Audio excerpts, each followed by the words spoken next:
Tim Takacs, elder care attorney, been coming on this show for a long time, talking about a variety of issues, with retirement planning down the road, wills, power of attorney, as we were just talking about. And, Tim, one of my favorite stories that you told me when you first came on was the whole thing about wills and all to ma on a napkin. All to ma. And I want to take this next caller from Rick. We need to say, too, Tim can help with a variety in his law firm, a variety of things. As he said earlier, he usually does an encompassing estate planning, and that's not always for everyone. And there are ways, sometimes people can try to do some of these things themselves, depending on the size and scope of their estate. You want to know what you're doing, and I think Rick may have a comment on that. Rick, good morning. Hi, Rick.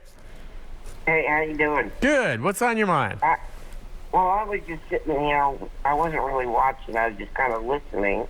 Yeah. And I'm bedridden.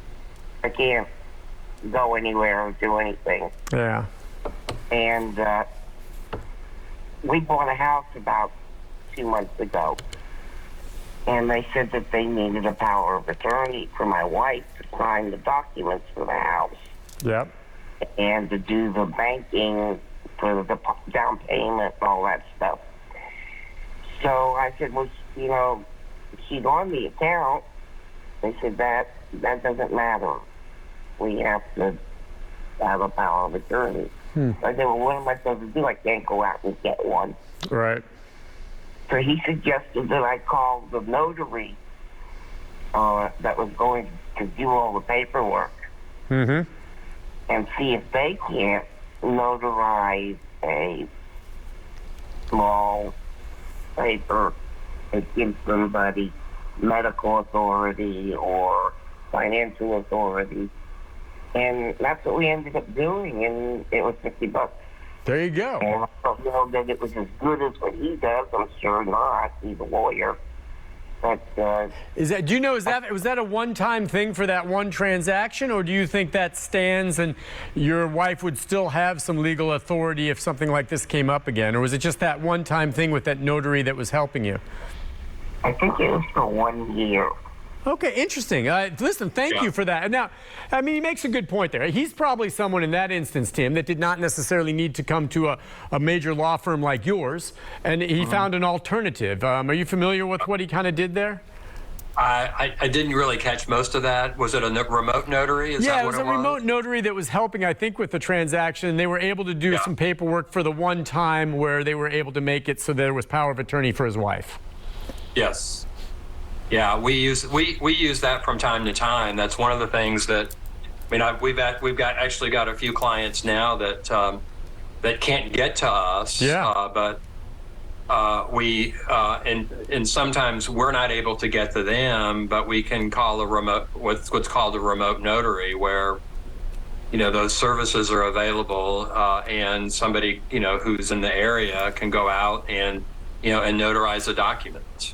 Okay. And of course, that's one of the I guess sort of the consequences of the pandemic is that people can't come to us, so we'll figure out a way that maybe they can get a notary that comes to them.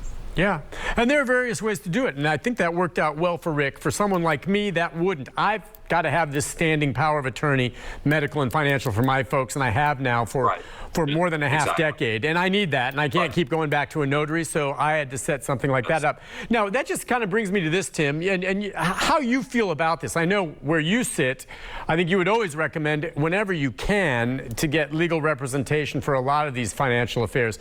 But an awful lot of people sometimes download documents, whether it's for power of attorney or more likely wills, things like this. And I suppose depending, like you said, you once had a napkin that said all for ma. So what are your thoughts on that? Sometimes people do that because they figure they can do it themselves, figure they can save money, figure they can't afford you. What about these downloads of certain legal documents where you do it yourself?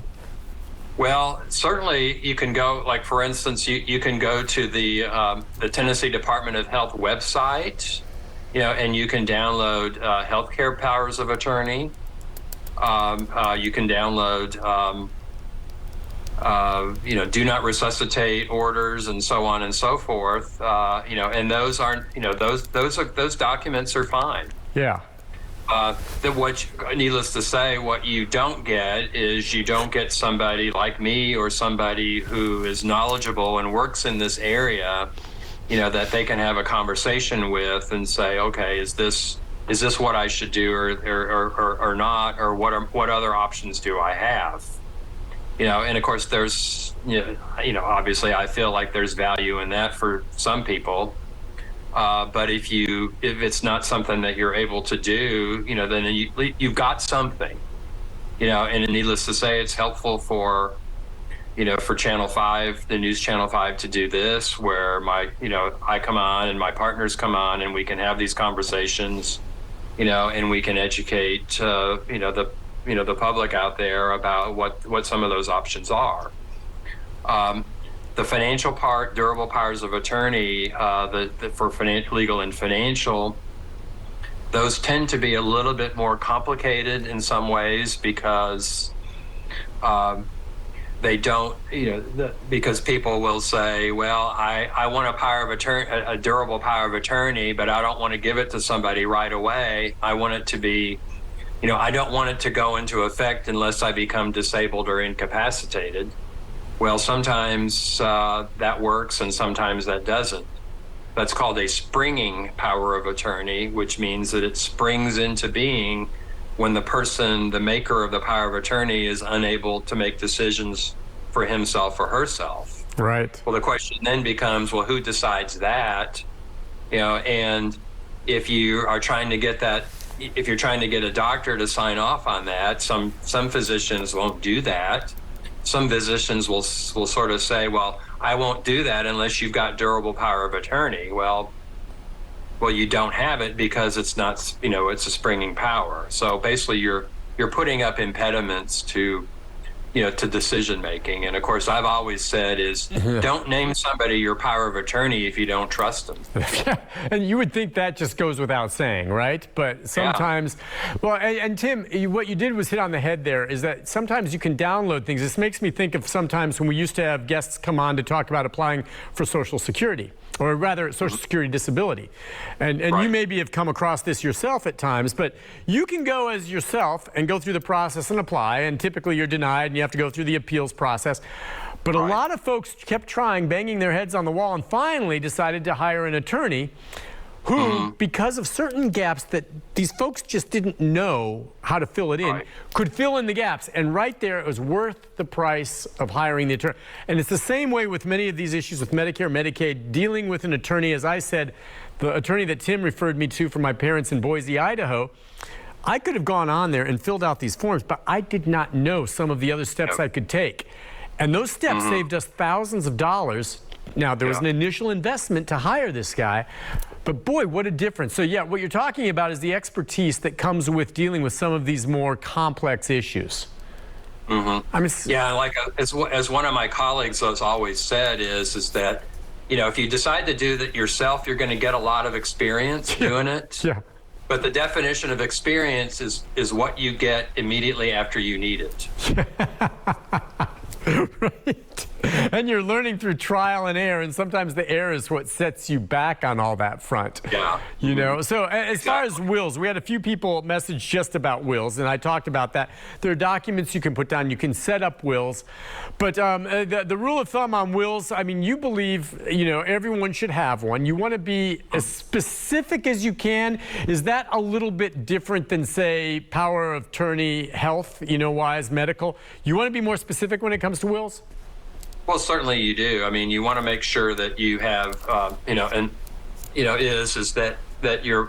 any will that you have, it disposes of any property that you own, for real property or personal property or, or financial, or money or whatever it is. So you want to be specific about it, but at the same time, you want to be careful about being too specific. I've had people come in and that they want to list their personal property in their wills and their estate plan.